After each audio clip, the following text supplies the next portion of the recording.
American പ്രസിഡന്റായി Donald Trump അധികാരത്തിലേറിയ പാടെ അമേരിക്കയെ മാത്രമല്ല ലോകത്തെ തന്നെ അങ്ങേയറ്റം ബുദ്ധിമുട്ടിച്ച ഒന്നായിരുന്നു ട്രംപിന്റെ താരിഫ് പ്രഖ്യാപനം. പക്ഷേ ബൂമറാങ് പോലെ ട്രംപ് മറ്റ് രാജ്യങ്ങൾക്ക് കൊടുത്ത പണിയൊക്കെ അതുപോലെ തന്നെ അമേരിക്കയ്ക്ക് തന്നെയാണ് തിരിച്ചു കിട്ടിയിരിക്കുന്നത്. ഇപ്പോഴിതാ ടൂറിസം മേഖലയിലും അമേരിക്കയെ കൈയൊഴിഞ്ഞിരിക്കുകയാണ് ലോകരാജ്യങ്ങൾ. ട്രംപിന്റെ വ്യാപാര താരിഫുകൾ ഏറ്റവും കൂടുതൽ ബാധിച്ച രാജ്യങ്ങളിലെ അവധിക്കാല സഞ്ചാരികൾ വിദേശയാത്രകൾക്കുള്ള പട്ടികയിൽ നിന്നും അമേരിക്ക ഒഴിവാക്കുന്നതായിട്ട് ഓൺലൈൻ യാത്രാ ബുക്കിംഗ് ഡാറ്റയുടെ റിപ്പോർട്ട് വ്യക്തമാക്കുകയാണ്. 2025 മാർച്ചിലെ ഏറ്റവും പുതിയ ഡാറ്റ കണക്കനുസരിച്ച് പ്രധാന വിപണികളിൽ നിന്നുമുള്ള വിനോദസഞ്ചാരികളുടെ എണ്ണത്തിൽ ഗണ്യമായ കുറവുണ്ടായി എന്നാണ്. യുണൈറ്റഡ് കിങ്ഡത്തിൽ നിന്നുമുള്ള വിനോദസഞ്ചാരികളുടെ എണ്ണം വർഷം തോറും 15% കുറഞ്ഞു. ജർമ്മനിയിൽ അത് 28%, ദക്ഷിണ കൊറിയയിൽ അത് 15% എന്നിങ്ങനെയും കുറഞ്ഞു. സ്പെയിൻ, അയർലൻഡ്, ഡൊമിനിക്കൻ റിപ്പബ്ലിക് എന്നിവ ഉൾപ്പെടെയുള്ള മറ്റ് പ്രധാന ടൂറിസ്റ്റ് വിപണികളിൽ നിന്നും 24 മുതൽ 33% വരെ ഇടിവ് രേഖപ്പെടുത്തി. വരുമാനത്തിലെ ഇടിവ് അമേരിക്കയുടെ എല്ലാ മേഖലയിലെയും ഒരുപോലെ ബാധിക്കില്ല. പക്ഷേ അമേരിക്കയുടെ പ്രധാന ഗേറ്റ്വേ നഗരങ്ങളെയും ന്യൂയോർക്ക് സിറ്റി പോലെയുള്ള കനേഡിയൻ അതിർത്തിയിലെ വിനോദസഞ്ചാര മേഖലകളെയും ഇത് സാരമായി തന്നെ ബാധിക്കും. ന്യൂയോർക്ക് ഗവർണർ കാറ്റി ഹോച്ചൂർ വെളിപ്പെടുത്തിയിരിക്കുന്നതനുസരിച്ച് ഈ കുറഞ്ഞു വരുന്ന കണക്കുകൾ സംസ്ഥാനത്തിന്റെ വടക്ക് കിഴക്കൻ പ്രദേശങ്ങളിലേക്കും വ്യാപിക്കുകയാണ്. അതായത് കാനഡയിലെ ഒട്ടാവയിലേക്കും മോൺട്രിയലിലേക്കും സമീപത്തുള്ള അപ്സ്റ്റേറ്റ് ന്യൂയോർക്കിലെ ഏകദേശം 66% ടൂറിസം ബിസിനസ്സുകളിലേക്കും ഈ വർഷം കനേഡിയൻ ബുക്കിങ്ങുകളിൽ നിന്നും ഗണ്യമായ ഇടിവ് രേഖപ്പെടുത്തിയിട്ടുണ്ട്. ട്രംപിന്റെ കാനഡ മോഹമാണ് ഈ ഇടിവിന് പിന്നിലെ പ്രധാന കാരണം. വിനോദസഞ്ചാര മേഖലയിലെ മാന്ദ്യം കണക്കിലെടുത്ത് സംസ്ഥാനത്തെ 26% ബിസിനസ്സുകളും ഇതിനകം തന്നെ ജീവനക്കാരെ കുറച്ചു കഴിഞ്ഞു.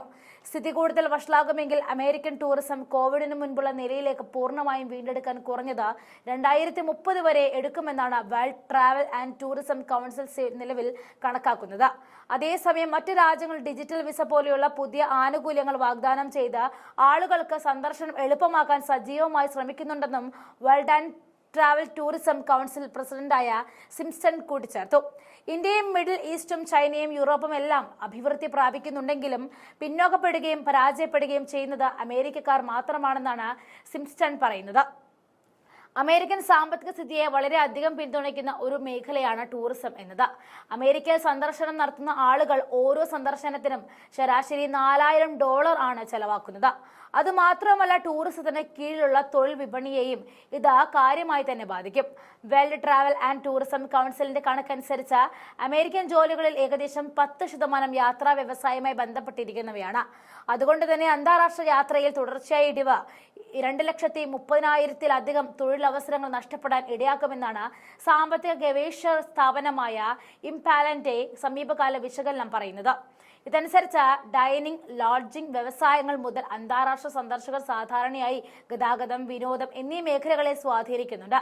അവരുടെ എണ്ണം കുറയുമ്പോൾ മുഴുവൻ സാമ്പത്തിക ശൃംഖലയും പിരിമുറുക്കത്തിലാകുന്നു. ഹോസ്പിറ്റാലിറ്റി, റീറ്റെയിൽ, ലോജിസ്റ്റിക്സ്, പ്രാദേശിക സേവനങ്ങൾ എന്നിവ ഉൾപ്പെടെ ഒന്നിലധികം വ്യവസായങ്ങളിൽ ഈ ആഘാതം വ്യാപിക്കുകയും GDP വളർച്ചാ സാധ്യത കുറയ്ക്കുകയും ചെയ്യുന്നുവെന്നും യുഡെക്സ് റിപ്പോർട്ട് ചെയ്യുന്നു. കൂടാതെ നികുതി വരുമാനത്തെയും ബാധിക്കുന്നു. അന്താരാഷ്ട്ര വിനോദസഞ്ചാരികൾ അമേരിക്കൻ മണ്ണിൽ ഇറക്കുന്ന ചെലവുകൾ കുറയുന്നതുകൊണ്ട് തന്നെ ഫെഡറൽ, സംസ്ഥാന, തദ്ദേശ സർക്കാരുകൾക്ക് വിൽപ്പന, താമസം, ബിസിനസ് നികുതി എന്നിവയിൽ നിന്നും കോടിക്കണക്കിന് പണം നഷ്ടമാകാനുള്ള സാധ്യതയും കൂടുതലാണ്. GDPയുടെ കാര്യത്തിൽ ഇത് അമേരിക്കൻ സമ്പദ് വ്യവസ്ഥയെ കാര്യമായി തകർക്കുവാൻ പോകുന്നില്ല എങ്കിലും തൊഴിലിന്റെ കാര്യത്തിൽ ഇത് അമേരിക്കയെ കാര്യമായി തന്നെ ബാധിക്കുമെന്നും ഈ റിപ്പോർട്ട് മുന്നറിയിപ്പ് നൽകുന്നുണ്ട്. അന്താരാഷ്ട്ര ടൂറിസം മുങ്ങുന്നതിനനുസരിച്ച് അതിന്റെ പ്രത്യാഘാതങ്ങളും അമേരിക്കയിൽ കണ്ടു തുടങ്ങും. പാൻഡമിക് കാലഘട്ടത്തിലെ യാത്രാ വിലക്കുകളിൽ നിന്നും അനിശ്ചിതത്വത്തിൽ നിന്നും കരകയറിയ അമേരിക്കൻ ടൂറിസം പെട്ടെന്നാണ് വീണ്ടും ഒരു തിരിച്ചടി കിട്ടിയത്.